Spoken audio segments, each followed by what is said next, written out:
Hey guys, welcome back to my channel. तो आज मैं आ चुकी हूँ मुंबई, सपनों की नगरी में। अभी हम रुके हुए हैं मुंबई ग्रैंड हयात होटल में, जहाँ से शुरू होता है हमारा सफर। सच बोलूँ तो मुझे मुंबई आते के साथ ही एक मस्त अलग सा वाइब फील हुआ, बिल्कुल अलग, एकदम मुंबई स्टाइल।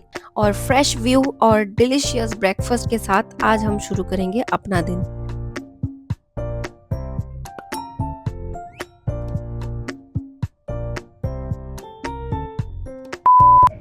वड़ा पाव।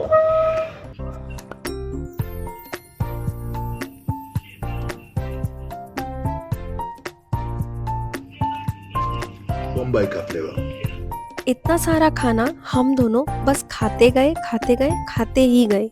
और भाई, मुंबई आके अगर आप लोगों ने वड़ा पाव नहीं खाया तो पूरा बेकार है आना। Alright guys, see you in my next video. फिलहाल के लिए बाय बाय।